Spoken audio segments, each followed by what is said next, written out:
सबैलाई नमस्कार भन्न चाहेँ। मेरो नाम चाहिँ दामोदर भट्टराई, मेरो घर चाहिँ स्याङ्जा, मेरो हाल चाहिँ दुबईबाट। अहिले चाहिँ म जुमेरा बिच नजिकै रहेको यो एउटा बाङ्गो पुल भन्छ हैन, त्यो पुलको नजिकै छु। म वकिङको लागि यहाँ आएको थिएँ, हेर्न सक्नुहुन्छ। र मलाई चाहिँ एकजना सरले चाहिँ एकदम चित्तबुद्ध गरेर कुरा गर्नु भएन, जहाँ चाहिँ एकदम रेस्पेक्टेड सर हुनुहुन्छ। उहाँले चाहिँ भन्नुभयो कि एउटा पोस्ट राख्नुभएको थियो रवि लामिछानेको बारेमा है। रवि लामिछानेको बारेमा जेल कैदीबाट भागेको फरार भागेको कैदी भनेर चाहिँ उहाँले चाहिँ लेख्नुभएको थियो है, र वान्टेड भनेर पनि लेख्नुभएको थियो। र त्यो देख्दाखेरि चाहिँ मलाई एकदम मनदेखि नै मैले उहाँ सरलाई रेस्पेक्ट गर्छु, तर उहाँको त्यो चिज लेखेको जुन स्ट्याटस छ, जुन त्यो उहाँले त्यो लेख्नुभयो त्यो चाहिँ गलत छ है। म होला उहाँको ठाउँमा सही हुनुहुन्छ, म मेरो ठाउँमा सही छु, तर त्यो चाहिँ जसको ठाउँमा भए पनि त्यो देखेको चाहिँ चिज हो लाइभ। तर म लाइभ चाहिँ म देखेको कारणले चाहिँ यो चाहिँ म गलत भन्न चाहन्छु। र रवि लामिछाने त्यतिखेर जो आन्दोलन भइरहेको थियो जेनजीको, त्यतिखेर आन्दोलनमा सबै उसहरू चाहिँ होइन अदालतदेखि लिएर पुरा जलाउँदै गइसकेका थिए। र त्यो नक्खु कारागार पनि जलाउनको लागि रेडी भइरहेका थिए। र बाहिर बसेर जति त्यो भिड छ, जति जो जेनजीको भिड छ, त्यो भिडले चाहिँ पुलिसलाई दबाब दिइरहेको थियो। त्यतिखेर म लाइभ प्रत्यक्ष लाइभ देखिरहेको छु म है। प्रत्यक्ष लाइभमा हुँदाखेरि नै के त्यहाँका मान्छेहरूले चाहिँ आन्दोलनकारीहरूले चाहिँ के गरिरहेका छन् भन्दाखेरि, जेनजीका युवाहरूले चाहिँ के गरिरहेका छन् भने पुलिसलाई दबाइदिएका छन्, रविलाई निकाल्ने भए निकाल, नत्र भने हामीले छोड्दैनौँ भनेर चाहिँ त्यो दबाब दिइरहेका थिए। र 10 मिनटभित्रमा निकाल्नुहुन्छ, नत्र भने हामी केही जिम्मेवारी छैनौँ भनेर तिनीहरूले चाहिँ के गरेका थिए त, उनीहरूलाई भनिसकेका थिए, आन्दोलनकारी अथवा जेनजी पुस्ताले भनिसकेका थिए। त्यति भनिसकेपछि उनीहरूले अब पुलिसहरूले के गर्नु त, अब उनीहरू ओके हामी कुरा गर्छौँ भनेर उनीहरू चाहिँ के गर्छन् भन्दा पुलिसहरू चाहिँ भित्र जान्छन्, भित्र गएर रवि लामिछानेलाई लजाम भन्छन्। र जाम भन्दा रवि लामिछानेले चाहिँ के भन्छन् भने म जान्न, म यदि सरकारको विरुद्ध म जान्न, यदि सरकारले मलाई पेपर बनाएर दिन्छ र यसरी गराएर दिन्छ भने म जान्छु, नत्र म जाँदिनँ भनेर भन्नुहुन्छ। त्यो लाइभमा हामीले सुनेको। त्यति भनिसकेपछि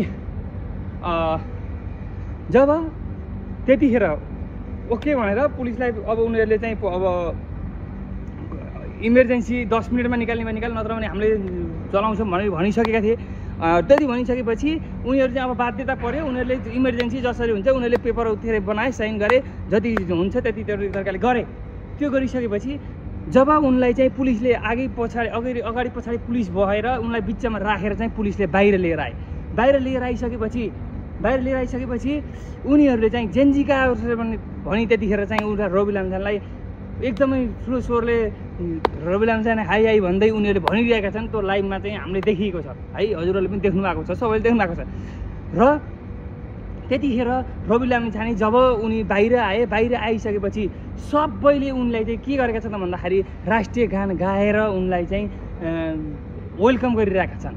सबै आन्दोलनकारी जति छन् त्यहाँ, हजुरले लाइभमा देख्न सक्नुहुन्छ है।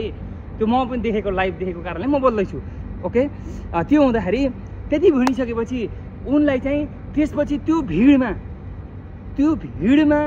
सबैलाई साइड जानुहोस् भन्दै उनी चाहिँ के गरेका छन् त भन्दाखेरि त्यो ठाउँबाट उनी चाहिँ हिँड्दै गएका छन् है।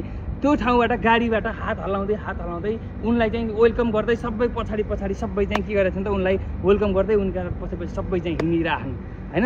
रवि लामिछाने हाई भन्दै हिँडेका छन् भनेपछि यसरी यस्तो सम्मानसहित, यस्तो मान सम्मानसहित र यसरी भिडमा पनि उनलाई चाहिँ वेलकम गर्दै मान्छेले चाहिँ लिएर गएका छन्, आन्दोलनकारीले लिएर गएका छन् भने कुन औकातले, कुन तरिकाले चाहिँ हजुरले भन्नुहुन्छ कि रवि लामिछाने भाग्यो भनेर, जेलबाट फरार भनेर कसरी भन्न सक्नुहुन्छ? यदि हजुरको पनि थोरै दिमाग छ, हजुरको पनि थोरै मेन्टालिटी छ, हजुरले पनि थोरै देख्नुहुन्छ, हजुरको पनि आँखा छन्, हजुरको पनि कान छ, सबै छ भने यदि हजुर जस्तो ज्ञानी मान्छे, हजुर जस्तो बुद्धिमानी व्यक्तिहरूले चाहिँ यो चिज भन्न सुहाउँदैन हो साँच्चीकै, ऊ चाहिँ रियल्ली अरू उनी त्यसरी सम्मानसित निक्लिए, तर अरू भागे होलान्, अरू भागेका थिए, अरूलाई चाहिँ पुलिस पेपर गराएर यस्तो सम्मानसित कसैले गरेन र उनलाई मात्रै यस्तो भएको थियो, अरू भागे होलान्। तर उनी चाहिँ कसरी भन्दाखेरि सम्मानसहित उनी चाहिँ बाहिर निक्लिएका हुन् होइन, कसैले जबरजस्ती गरेर कसैले उ गरेर ऊ जबरजस्ती एक्लै गरेर हिँडेका होइनन्।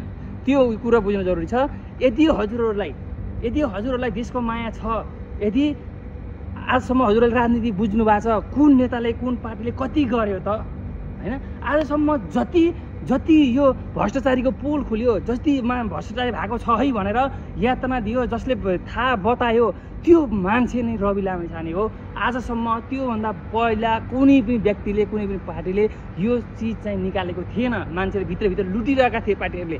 तर यिनी मात्र हुन् कि रवि लामिछाने हुन् कि यिनीहरूले देशको लागि बचाउनुपर्छ, अब भ्याए रित्याए, अब चाहिँ हामीले केही जनता उठ्नुपर्छ है भनेर उनले चाहिँ के गरेको थियो भने यसरी भनेका थिए है।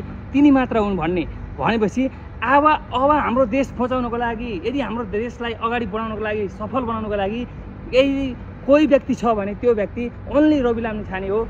मैले कुनै पार्टीको तर्फबाट भनेको होइन, व्यक्ति रवि लामिछानेलाई मैले मेरो तर्फबाट देखेर र बाहिर बुझेर राम्रोसित बुझेर मैले भनेको हो।